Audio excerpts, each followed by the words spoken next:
From RPG games like Persona to battle royale games like Apex Legends, rest in peace Titanfall, to even the games that have those weird rabbits in them. Spin-off games exist all over the gaming industry, but only a handful of games can actually break away from the series they're spinning off from and actually become more successful than its predecessors. It doesn't happen all the time, but when it does, it's really interesting. You know, I feel like the Titanfall series got really unlucky just across the board. Titanfall 1 launched as an Xbox One exclusive, and the Xbox One didn't launch very well, but still, it got a chance with Titanfall 2, and unfortunately, it was scheduled to release in between a ton of heavy-hitting first-person shooter games. On top of that, it was supposed to release during a time where Call of Duty Advanced Movement burnout was at the highest it had ever been, and I think across the board, anyone will say that Titanfall could have probably captured a much bigger player base if these other factors weren't in play. Not only was the multiplayer actually pretty unique and solid, but the campaigns also touted as being one of the best. Nowadays, there's always rumors about a new Titanfall game being right around the corner, and everyone gets all excited, and then it never actually comes. But honestly, what happened to Titanfall was Apex Legends. EA wanted a battle royale of their own, and Apex Legends was quick enough to the market that it was able to get a huge player base, and at the end of the day, Apex Legends was a huge financial success, where the same can't really be said for Titanfall 2. I think at this point, EA has to realize, though, that there is a ton of support for a new Titanfall game, but it's a matter of whether or not they want to make that financial risk when they could always continue to put all of their resources that they have for Apex Legends in the future. Still, I often forget that Apex and Titanfall exist in the same universe because Apex, while it is a spin-off of Titanfall, seemingly has sometimes nothing to do with Titanfall at all. I just feel like there's so much more that could be explored in this universe, and it's just a matter of whether or not the trigger will be pulled on greenlighting some projects. You know, one thing that's really interesting when it comes to Nintendo and the Mario series is that there are so many spin-offs. It's almost at the point where you don't even think of the spin-offs as spin-offs. They're just like all of these multiple Mario-related series that exist, besides, you know, the main Mario games. But Mario Kart is, of course, a spin-off game, obviously. And not only is Mario Kart generally more successful than a traditional Mario platformer game, Mario Kart is explosively more successful than literally any Nintendo game. For instance, the most recent game, Mario Kart 8 Deluxe on Nintendo Switch, #1 top-selling Switch game, 50 million units. Compare that to something like Mario Odyssey, which sells half as many units. Still hugely successful in its own right, but man, Nintendo is crushing it having both Mario and Mario Kart. And if you look at the beginning of the franchise, Mario Kart for the Super Nintendo, the first of the spin-offs, was definitely a riskier type gameplay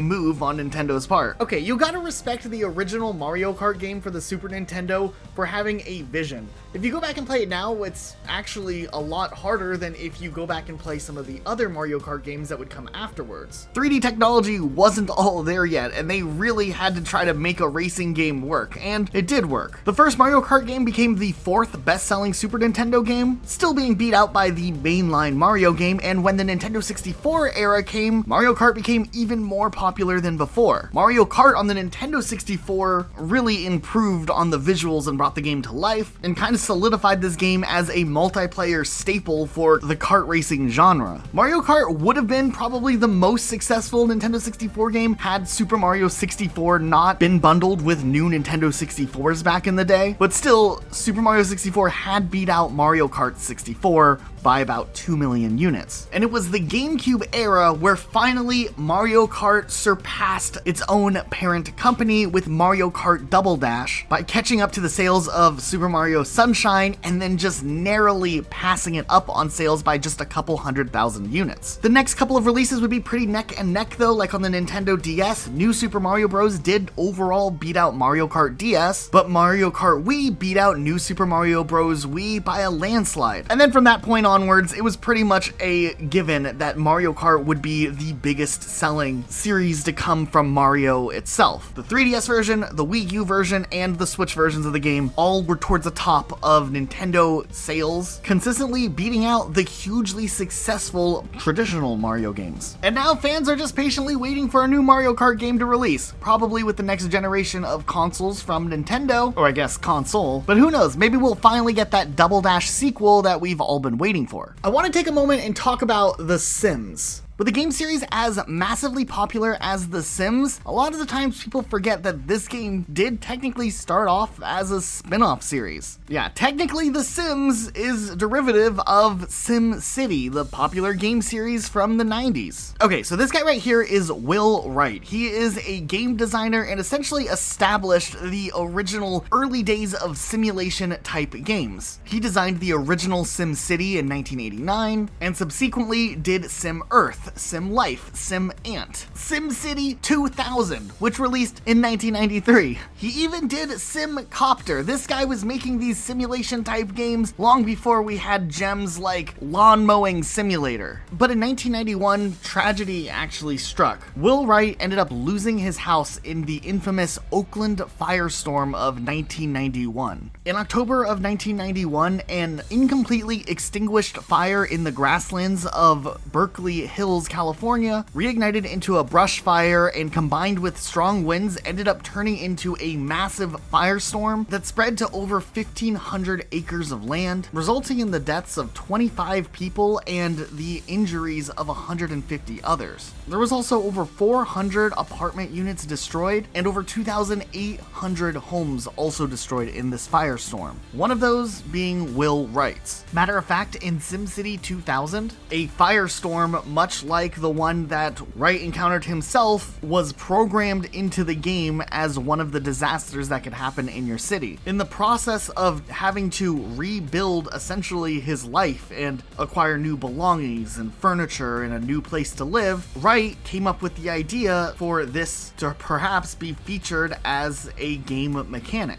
And while The Sims originally started out as like a dollhouse type game where you would construct a home, it later became about the people living in the house. And a mix of all of these features ended up making a massive hit in 2000. The Sims would end up becoming the #1 best-selling computer game eventually, and to this day, Sims 4 is one of the top played games in the simulation category still. After all these years, the Sims series is on top. And while it may have been a minute since we've had a new Sims game, it's likely we will see The Sims 5 at some point in the future. Next, let's talk about the Persona series, which spins off from the Shin Megami Tensei games. I'll be honest, up until this year when Persona 5 Royal came to Game Pass, I had never played a Persona game, and I don't think I've even really seen or heard too much about it. I mean, I've maybe heard some people talking about how it's a good game, but I knew nothing about it. And I guess that's my fault for being an Xbox player. Persona historically hasn't really existed on the Xbox platforms. But I'll be honest, when I finally did try out Persona 5, I didn't get it. There was so much going on in the very beginning of the game that it was hard to keep up at first, but I still pushed through because I really liked the aesthetic, and I was so glad I pushed past like the first dungeon part of that game because, man, Persona 5, like, I'm completely serious, is hands down one of the greatest video game experiences I have ever had in my entire life. And I'm a very nostalgic type player who played a lot of video games back when I was younger, and a lot of my opinions about games are based on those experiences I had the first time I picked up some legendary titles. Persona 5 is a game that I experienced as an adult, and it was just so unique and well crafted. It's really a game unlike anything else. I don't know, it's like a perfect mix of a life sim mixed with dungeon or palace exploration, a unique twist on the typical turn-based battling system, but one that's easy to learn too, and it has a very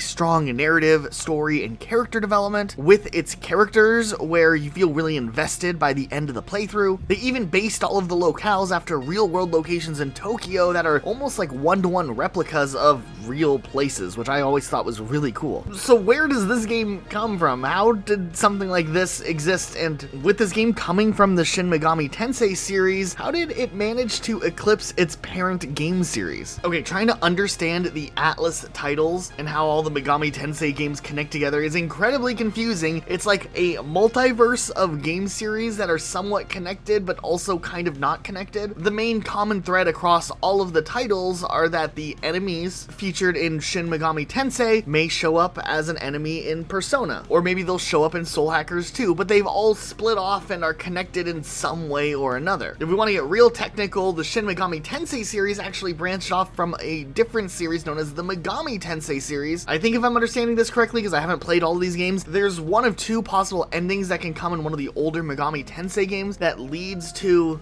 the Shin Megami Tensei timeline starting, which essentially is the main timeline that series is still running in today. But from that, in Shin Megami Tensei 2, there's another split ending where one of those endings essentially leads to the creation of a different series known as Devil Summoner, and the second game in that series splits into the either Soul Hackers timeline or the If timeline, and if that timeline doesn't have some nukes go off or something, then we get to the Persona series. Now, for a while, Persona was actually branded as a Shin Megami game in some localizations of the game, and fortunately, most games in this entire franchise connected multiverse are standalone. You don't need to play the previous games to understand what's going on, but they're all loosely connected and have these ties that somehow these types of timelines can be created. But I mean, look how confusing this is. Things really though became super popular with Persona though around the time that Persona 3 released, and it just seemed like the game hit its stride of storytelling and character development and all of those things we talked about. And now the Persona series easily is the most popular series in the larger Megami Tensei multiverse. Now, I'll be honest, the Persona series itself already has some confusing stuff with its timeline if you're trying to get technical, even though, like we said, each individual game can be played and you're completely fine. Everything's self-contained, but it's always interesting to see how a game like Persona 3 somehow connects to the game Catherine, even if it's like the loosest little homage Easter egg connecting the worlds together. I don't know, I like that. I feel like I can jump into any story and experience it for what it is, but knowing that it's somehow connected to this larger universe of all these other titles just makes the game series more interesting and intriguing to dive into. Okay, I'll be honest, some people will be really mad. I haven't finished playing through Nier just yet. I just recently decided to make the jump in to play the game. I've played through the tutorial and I'm in the little open world area at the beginning. I fought this creepy looking guy. I don't know what was going on, and that's where I'm at so far. I know this game's supposed to be like a hugely legendary series, like 10 out of 10 for a lot of people. I just haven't gotten far enough yet. But Nier was a game series that seemingly came out of nowhere that people just absolutely love. Well, apparently it spun off from a PlayStation 2 game series known as Drakengard, or Dragon Dragoon in Japan. Originally conceived as a hybrid idea between Ace Combat type aerial combat and Dynasty Warriors hack and slash type combat. Despite the first game getting mixed reactions, sequels would be made and a prequel in the form of Drakengard and Drakengard 3. After those games were made, there was an attempt to create another sequel game that would take place thousands of years after the original series, and it would take place under one of the possible endings. And from that, the game Nier was born, and it was kind of okay too. I think some people really liked it, but there were some technical problems that stopped this game maybe from being as hugely well received as maybe what the developers thought it would be. But then for a 2017 release, Platinum Games was brought on to make a sequel game in the form of Nier Automata, and this game blew the socks off of people. And this was the game that introduced millions of players to the series, and from what I can tell, I can see why. It looks like a really polished and fun game with maybe an intriguing story? Probably definitely an intriguing story. Nonetheless, this game was so hugely successful that the original Nier game would get a remaster 10 years after its release in the form of Nier Replicant, which added voice acting, updated the visuals, and updated the gameplay itself just to really polish up the game. And boom, that game was hugely successful as well. I don't know, there's a lot to see with this franchise. I'm just now getting around to it, so I'm excited to see more about it, and I think the fact fact that it has this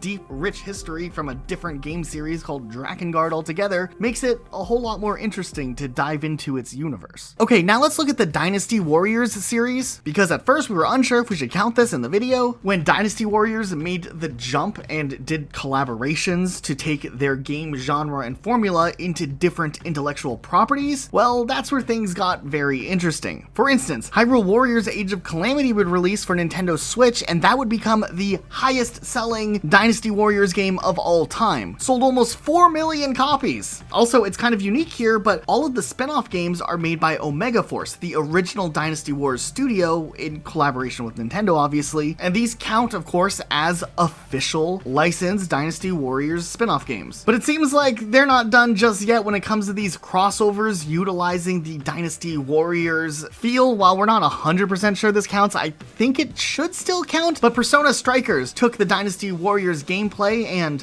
was, of course, developed by the same studio. It just doesn't have the word Dynasty or Warriors in the title, but they essentially created a really awesome Persona-inspired Dynasty Warriors game as well, which is neat. Okay, maybe this Persona version wasn't as big of a spin-off as some of the other ones, but I still wanted to bring up Persona at least one more time in this video. Also, the Team Fortress series, or 2 games, duology, have a really interesting history. The original Team Fortress started out as just a mod for the 1996 game Quake. It was 2 teams, 9 different classes, there was different game types like Capture the Flag or VIP. But when Valve was working on the Gold Source engine for Half-Life, Valve actually went on and hired the developers of Team Fortress to develop a remake of the mod called Team Fortress Classic as a way to promote the Half-Life software development kit. But Team Fortress 2 would release in 2007, and that game would be huge. Now, of course, we're talking about spin-offs that are more popular than the original, and while maybe it's hard to make the argument that Team Fortress 2 holds a bigger legacy than the Quake games do nowadays, in Team Fortress 2's defense, TF2 has an active player base still to this day, while Quake,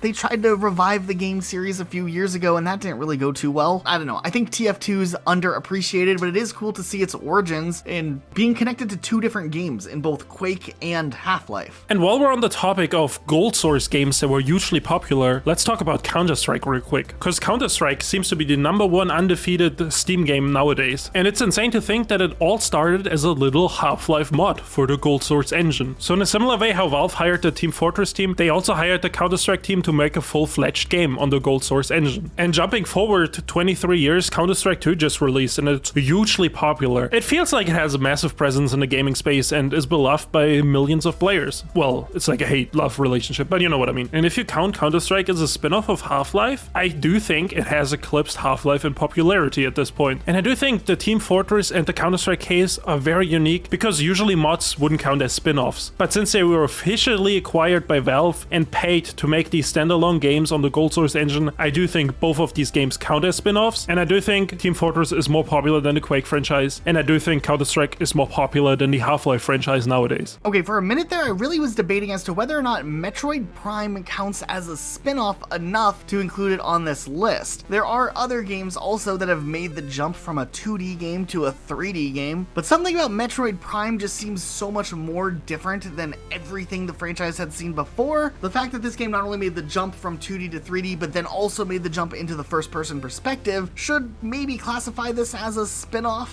I mean, it was successful enough to spawn 2 more sequel titles and then a couple of spin-offs after that. Okay, Metroid Prime was a really big deal. It had been years since a new Metroid game had released. The Nintendo 64 era was completely skipped over of Metroid altogether, so people who played like Super Smash Bros. Back in the day, some of us, myself included who was just a kid, didn't know who Samus was, just some fighting robot-looking character. So when the GameCube came out, we were like, oh, so this is who this character is, and in a sense, this game served as an introduction to a ton of new players. Now, I haven't gone back and replayed these games in a while, and I definitely need to. I'm just waiting for the other 2 games to see re-releases on the Switch, but there was something so eerie and unique of being put in the shoes of this character who's alone on some desolate location. You never really know what you're going to face, and while you're solving puzzles, you uncover some really unique locales. With each title that released, it seemed like the game was expanded further on. And I mean, sure, Metroid 2, maybe they were trying to do some competition with Halo 2. They released it around the same exact time, and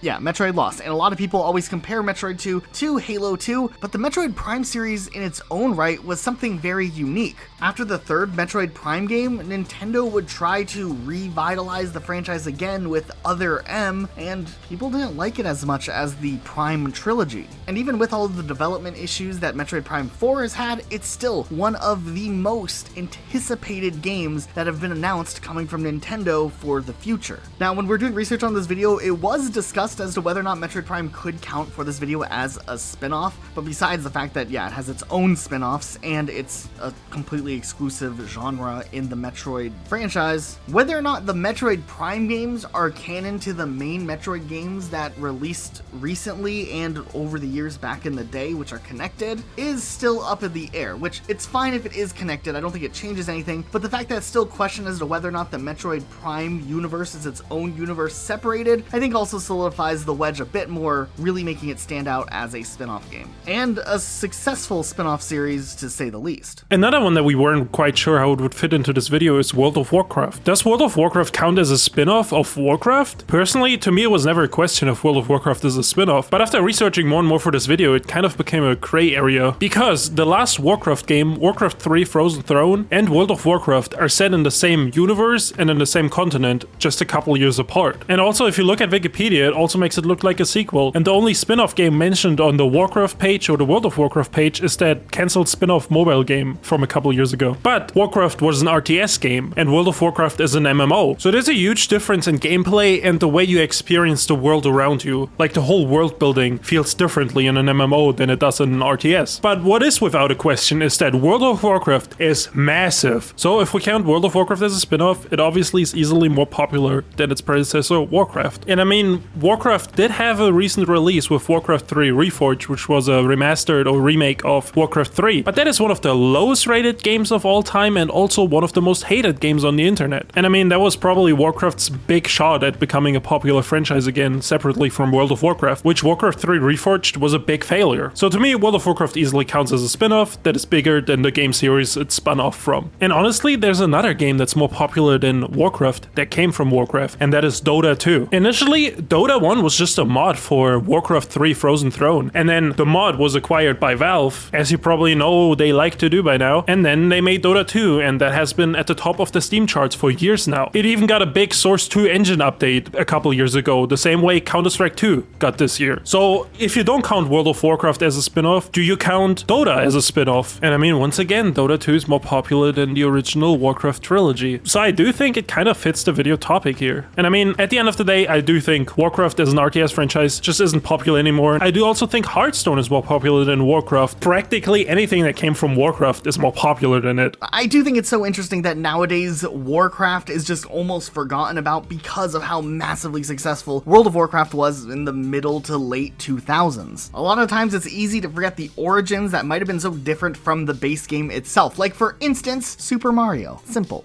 as that. The mascot of Nintendo, but as we all know, Mario's roots come from Donkey Kong. The first Mario game wasn't called Mario, it was Donkey Kong. He was the bad dude, we were some guy, I don't even know if his name was Mario just yet. The game was a simple arcade game. You jump up, you dodge the barrels, and you try to save this girl at the top. Well, that game was hugely successful and led to some legal issues that Nintendo ended up winning. But from there, Nintendo would play around with the idea of a character that could jump over stuff and platform around, and then Mario Brothers was born, and then Super Mario Brothers would launch on the NES. And we all know the history of Mario from there, but to think, Mario just started off as a simple game called Donkey Kong, and Donkey Kong would continue to have its own series in its own right. The other Donkey Kong games that would release would be arcade-like games, but Mario was usually like the bad guy or something. And then while Mario would spin off into its own realm, Donkey Kong would be revitalized later on in the Super Nintendo era with the Donkey Kong Country games, which created more of the modern version of Donkey Kong that we know and love today. And he might not be the original Donkey Kong. I don't know all the lore behind these Donkey Kong characters, but still, I guess it's a very generic example, but a really unique one as well. You know, I always have a lot of trouble when it comes to MMO games. I just have difficulty getting into them and then sticking with them after I've like spent hours designing my character. Phantasy Star Online Online 2, though, was a game I wanted to give a go of. I played around a bit, couldn't find my way into a concert, and I kind of fell off. It was the most stressful MMO experience of my life. But while I was interested in the game overall, I was kind of curious the history that this game had. I knew that it was an online game back in the day, and some people could still connect online on old consoles, which I thought was really cool. But what about before the online was added to Phantasy Star? Well, as it turns out, the older Phantasy Star games have actually no real connection to the Phantasy Star Online games. Now, besides Phantasy Star Online, there's also Phantasy Star Universe, which is also its own self-contained world, not connected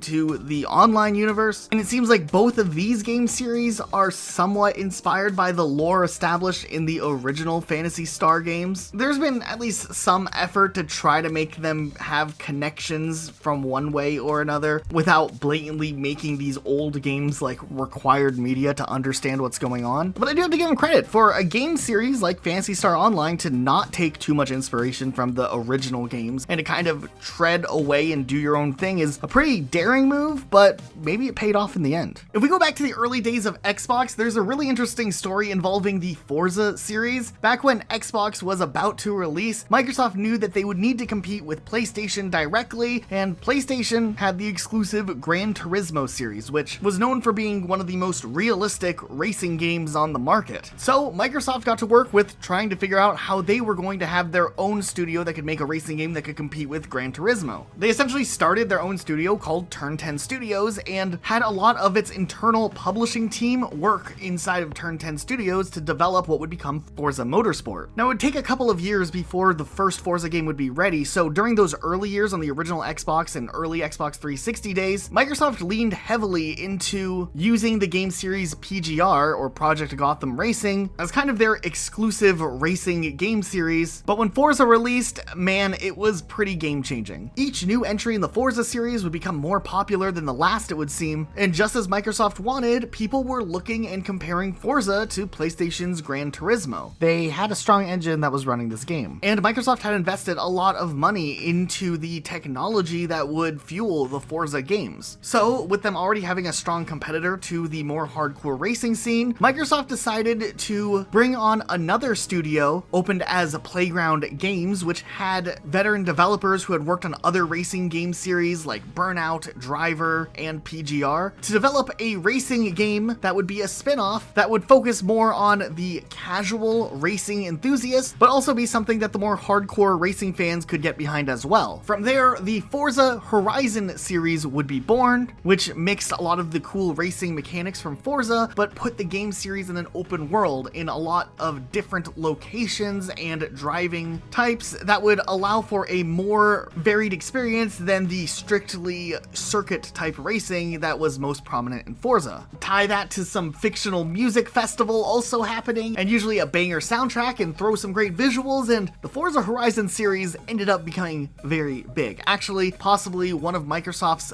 biggest first-party game series. Now, to this day, the regular Forza series is still extremely popular, but it does look like the Forza Horizon games reach a larger audience overall, so Microsoft has been kind of alternating the game releases every time, and now even the newer games are reaching Steam players, and the games are just doing incredibly well, especially for the racing genre. Okay, next, we weren't even sure if we should include this in the video, but we thought, you know what, it should be talked about in one way or another, but Pokemon Go. Okay, the original Pokemon games, massively popular. There's no denying that Red and Blue just changed the gaming market, but all of a sudden, in 2016 when Pokemon Go launched, kind of came out of nowhere in Pokemon for the first time since the original launch of the game 20 years earlier, was now seeing a second wave of Pokemania unlike anything we had ever seen before. With the launch of Pokemon Go, this simple game that let you go outside and you got to catch Pokemon and like take gyms and go to real world locations, I don't think Pokemon Go nowadays is more popular than the mainline Pokemon games, but during that summer of 2016, Pokemon Go was everything. Everywhere. It was on the news, there were crimes being committed related to it. I think Hillary Clinton lost an election because of Pokemon Go. But I'm trying to figure out how we get them to have Pokemon go to the polls. Yikes. And the hype of Pokemon Go would continue to run through the rest of the year and culminated into Pokemon Ultra Sun and Ultra Moon, which were essentially just upgraded re-releases of the year prior's Pokemon games, ended up being explosive in sales just as a result of all the new influx of Pokemon fans from the Pokemon Go series. And honestly, they did it really well when they launched Pokemon Go. Just having the original 151 Pokemon appealed to the OG players, but it also made the game very accessible for new players to jump in and understand what was going on. And all of a sudden, Pokemon wasn't just a special demographic anymore, but it was all ages of people playing and catching Pokemon, and that was really awesome. Okay, this might be one of the most controversial things that we've ever said on Rocket Sloth ever, but here it is. I'm gonna say it. I'm not a fan of Rabbids. These guys made their debut in 2006 when I was like a preteen trying to feel like a teenager the best I could, and I was like shunning all the things that, you know, those are childish things. And I think maybe that's how I felt towards Rayman Raving Rabbids. I mean, let's be honest, these things are pretty much minions before minions became popular. That being said, we can't deny how massively successful these things ended up being, especially considering they were just these weird little characters built for a Rayman game. This game entered development as a Rayman 4 and was supposed to originally be a full-on true-to-form platformer game, just later devolved into what we have now, this collection of mini-games with these rabbits.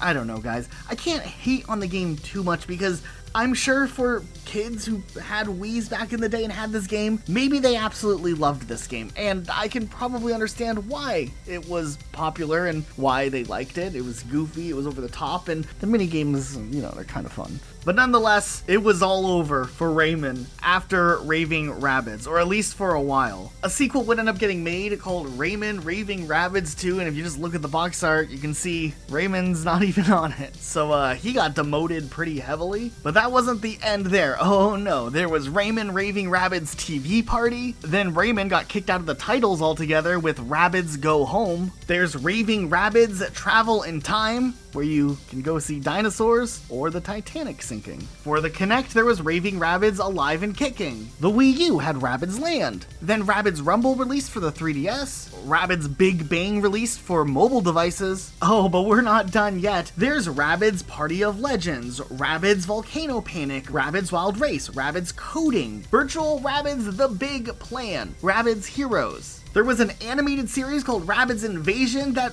came out a couple of years ago that got 4 seasons and a movie. And then, of course, in an unprecedented move, Ubisoft and Nintendo teamed up to do Mario and Rabbids Kingdom Battle and a follow-up game years later, Mario and Rabbids Sparks of Hope, which surprisingly actually undersold based on what Ubisoft was expecting for the game sales. These characters have just shown up on anything and everything, it seems like. Most recently, there's new DLC releasing regularly with Rabbids and Mario for the whole Sparks of Hope thing, and we'll just have to wait to see what comes in the future. Fortunately enough, Rayman did get a little bit of a redemption arc when he got a follow-up game on the Xbox 360, PS3 era, and then Rayman Legends was a really great game actually, but since then we haven't seen too much of Rayman, but a bigger resurgence of these Rabbids once again. You know what game series I guarantee you didn't think would show up in this video? The Bloons series. Now, way back in the mid to late 2000s, Bloons was an interesting concept of a game. There's balloons, there's monkeys, there are darts. It's kind of a play on that carnival game that you can never win. And nowadays you can find Bloons on so many different devices to play. But another thing that also happened during the age of Flash games, which Bloons originated as, was the rise in popularity of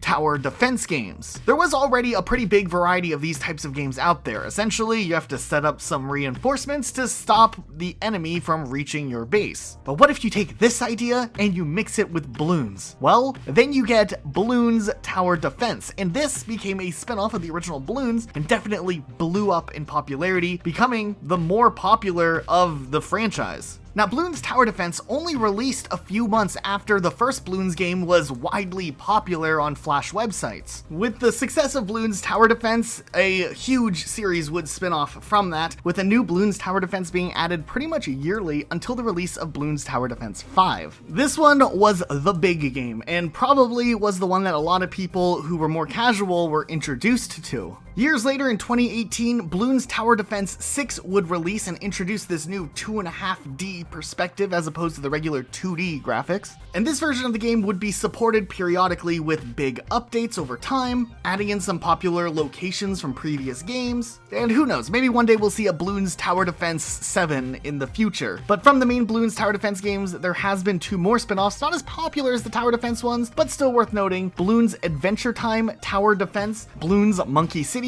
and Bloons Tower Defense Battles 1 and 2. Okay, we also need to talk about Xenogears. This was a game in 1998 released on the PlayStation game console, and it was one of the first really big games that kind of brought the RPG feel of games into 3D, with a world you could travel and this action turn-based system that was a little bit different. It had this really cool anime art style with it, and maybe nowadays people don't talk about it as much because it came out just a year after Final Fantasy VII did, but back then, the game actually sold really well. The only real problem was the game wouldn't ever see any true-to-form sequels again. There was the Xeno Saga trilogy of games that had the same development studio and a lot of the same team members working on the game, and while there's a lot of elements that persisted between the series, this one coming out on the PS2, this game often gets classified as a spiritual successor to Xenogears, but it's unconnected.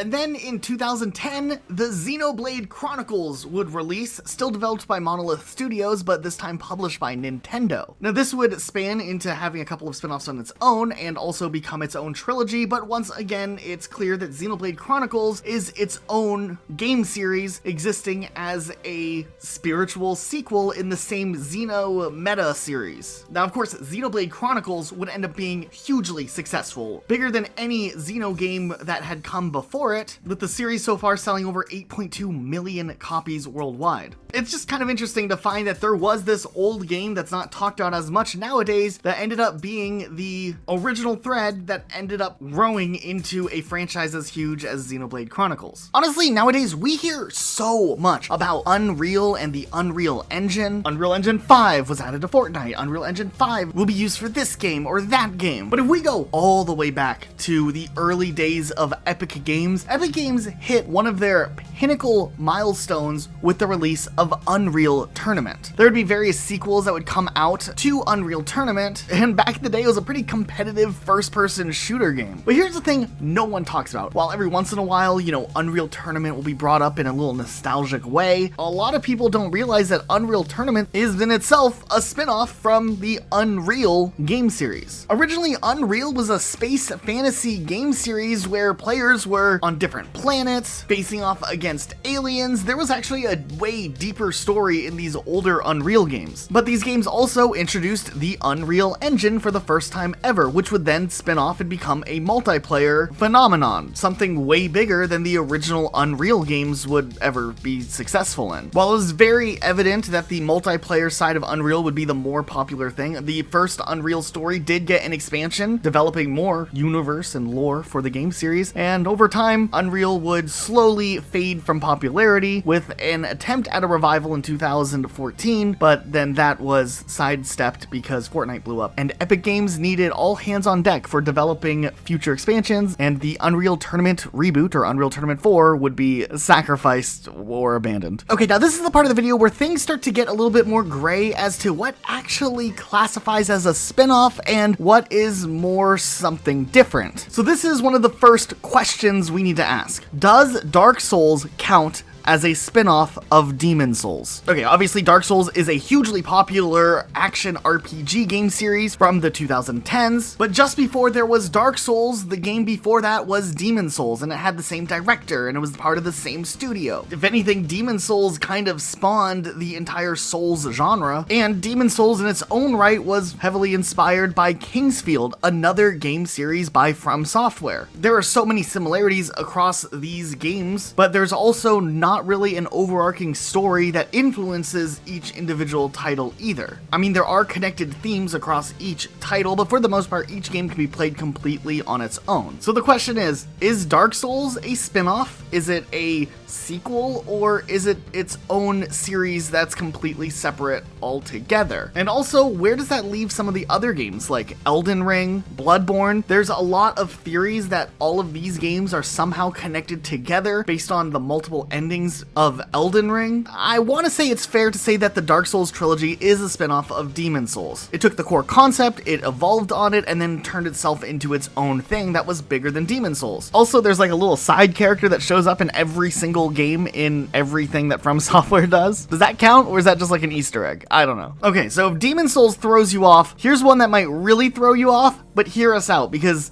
it is interesting. Call of Duty Modern Warfare, or Call of Duty 4 Modern Warfare. Okay, up until 2007, the Call of Duty franchise was a strictly World War II FPS game series. But with Call of Duty 4 Modern Warfare, this was the first time ever Call of Duty was stepping out from its original formula to do something different. Not only was the game brought into a modernized setting and had a drastically different campaign experience than anything in any of the previous Call of Duty games, but also the multiplayer was positioned to be way more competitive than ever before with the addition of things like create a class, ranking, prestige modes, and perks. Also, obviously, weapon customization. Now, it's fine if you don't think this counts. We've seen games change time periods without being considered a spin-off, but the reason we feel like this one is different than so many of these other games is partially because of the fact that I think Activision wanted to make this a spin-off. After the release of Call of Duty 4 Modern Warfare, Treyarch would announce the next Call of Duty game was in development, and at first it was called Call of Duty 5. It was later changed to World at War because I think Activision wanted to separate the game series, as one series could potentially be the ground for a spin-off, while the other one was playing it more safe to what Call of Duty fans could expect. So then when it's time for Call of Duty to announce the next title, Activision announces it as Modern Warfare 2. This is interesting. The original sets of trailers for Call of Duty Modern Warfare 2 didn't have Call of Duty in the title anywhere. I remember looking into all of this way back in the day as a teenager who was obsessed with World at War. I was trying to get to the bottom of this. I actually thought for a while that Activision was planning on splitting up the series and having Call of Duty be a more historical game series, and then a new series that would release alternatively called Modern Warfare would have its own sequels and stuff separate from the Call of Duty branding. But somewhere along the lines of the last few months leading up to the release of Modern Warfare 2, I think Activision changed their mind and wanted to use the Call of Duty branding again. If you look, Call of Duty's logo was added smaller on the title, and if I remember correctly, when you would get an Xbox 360 notification about getting an invite to play Modern Warfare 2, it would not have Call of Duty in there. It was already programmed from before when it was just called Modern Warfare 2. They might have changed it later on in an update, but I do vividly remember it just saying Modern Warfare 2, because this was something I thought about all the way back then in 2009. I think if anything, the reason that Activision changed their mind on this was nobody calls it this nowadays, but if you played Modern Warfare 2 back in the day and you were around the time when the game was first coming out or anticipating the game coming out, people definitely still referred to it as COD 6 sometimes, and maybe because of that, Activision wanted to play it extra safe because they knew they had something that was highly anticipated on the horizon. So now the question is, should this count, and what does that imply as for what the rest of the Call of Duty series is after World at War, for example?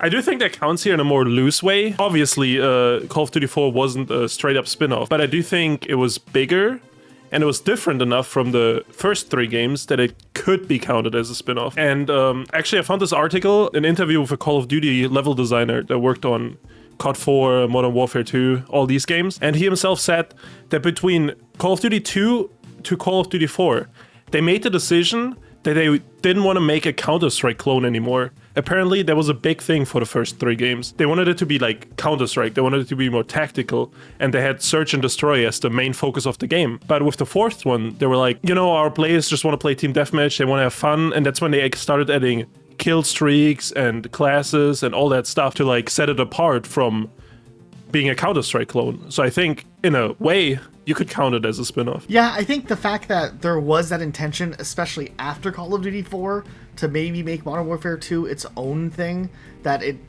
could classify. But at the same time, we can kind of argue it shouldn't classify as it, because it is just, in a way, just a, what would you call it, a genre shift? Yeah, a genre shift, or like, maybe they're just like, you know, they already had a groundwork and they just beefed it up. If they would have kept the Modern Warfare as its main title, and they would have just been called Modern Warfare 2, and they didn't quickly slide Call of Duty in there, I would say 100% it's a spin-off that became more successful. Yeah. But I think it just barely doesn't qualify. And that's Barely. Yeah, I think it is definitely borderline. And, it is one of those where it's like, maybe it doesn't count. That's why it's here at the end. Okay, but I'll make you a deal. Okay. I will let you have Call of Duty 4 Modern Warfare on this list as a spin-off that was more successful than the originals, if you let me put Halo on this list. Okay, what's the argument? I didn't think I'd get this far.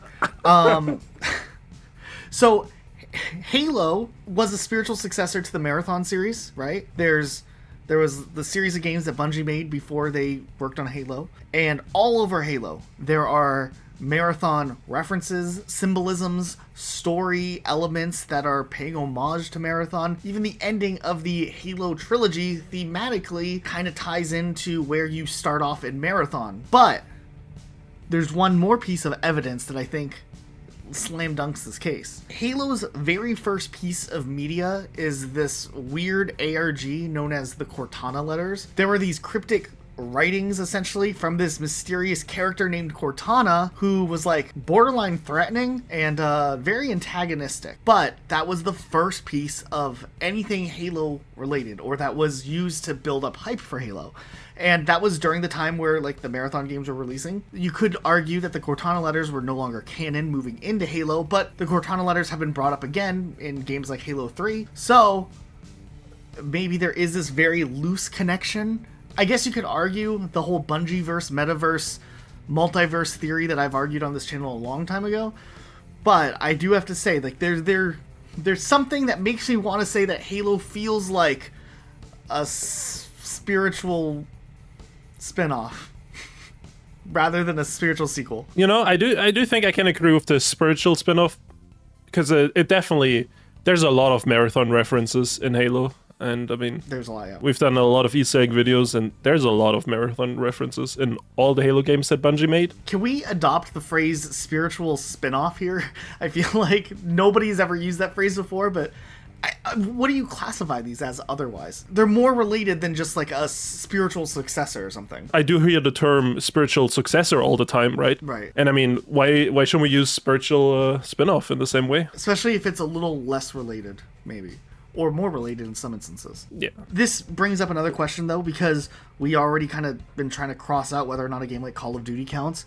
But I think you originally had brought this up before we made this video about Grand Theft Auto and whether or not Grand Theft Auto 3 classifies as a spin-off. It's very different from the first two Grand Theft Auto games, but was it just the natural progression, or was it something completely different that became its own thing? My classification from that comes, people put like the GTA games into categories, right? They say like there was a 2D universe, and then there's the HD universe, and then I think the GTA 5 universe has its own name, and there's just like this category that the GTA community has come up with, and it almost makes me feel like GTA 3 was so different and elevated the series so much that like it should be counted as a spin-off, maybe a spiritual spin-off, but also they did drop the number for the two games after. Right. And we got San Andreas and Vice City, which, are those spin-offs then? Or, why don't they have the number? What's going on there? I feel like it's a hard one, because then it's like, do we have to reclassify every single game that made a big, like, technological leap, like 2D Mario to 3D Mario? And I think that there's cases you could make for either side of that argument, but it definitely becomes more ambiguous. Like when you look at a game series like Grand Theft Auto, for example, where it explicitly says, like, it's just numbered, but they are so drastically different. And then there's the main games, like the ones that came out during that time, just a year after, which feel more almost like, I guess, very fleshed out standalone expansions. Yeah, and I mean, I do have to say the jump with GTA 3 was massive, right? Like, the story was way better than the first two games, and, the character, the world building felt better. I think that came with the shift in genre, the shift to 3D, probably, right? Right. But it just felt like more of a game, where the first two GTA games just, honestly, I played them as a kid, and I hated them. I don't know. Yeah, it's hard, because, like, then do we say Mario's a spin-off of himself with the 3D Mario, though?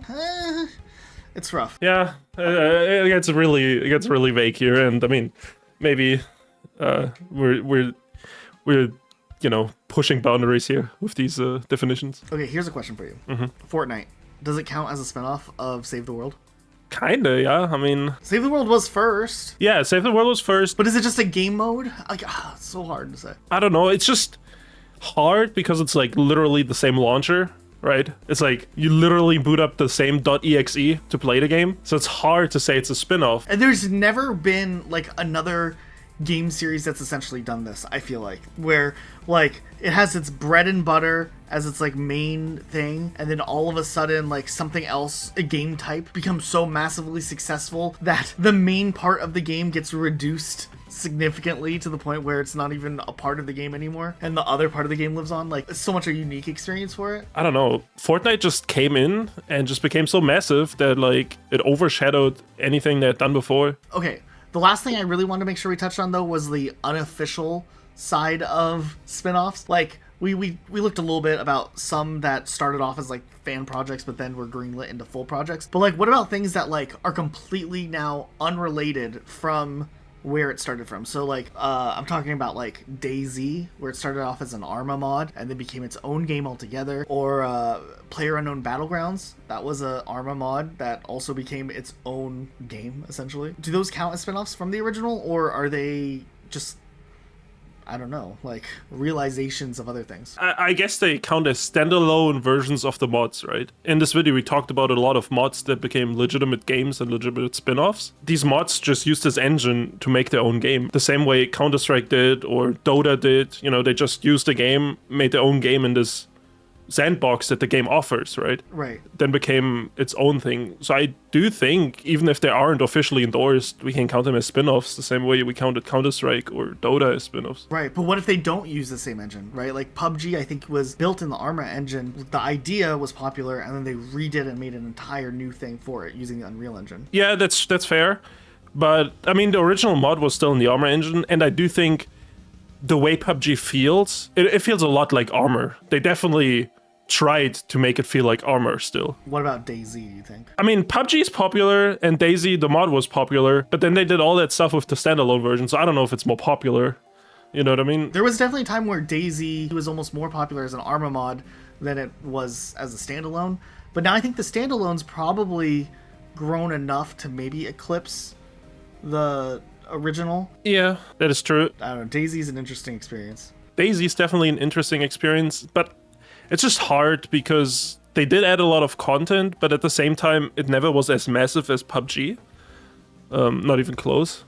So, I don't know. We should get on and play like 6 hours of DayZ. Like, just go on and you and I will just team up, dude, and let's just see. I've never spent more than like 10 minutes in that game getting lost. That sounds like a very fun experience, if you ask me. We'll just commit to it. How many times do you think we'll die in 6 hours? Maybe once. Maybe once, okay. And then we'll learn from that, and then that's it. We're good. Okay, I have one last thing before we end.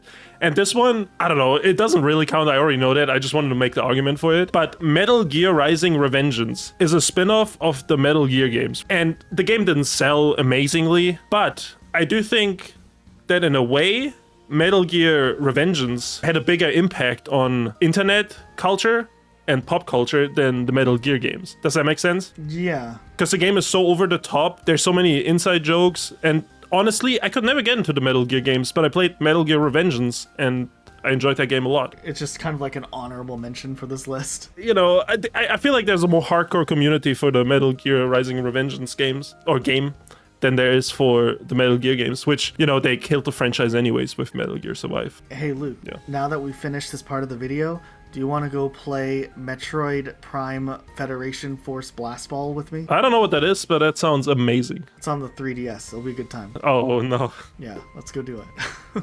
Alright, guys, thanks so much for watching. If you made it this far into this video, that's pretty cool, actually. Make sure you subscribe your notifications on for more videos like this. Also, huge shout out to our patrons supporting us, letting us make these videos longer and get to do kind of cool things with the videos.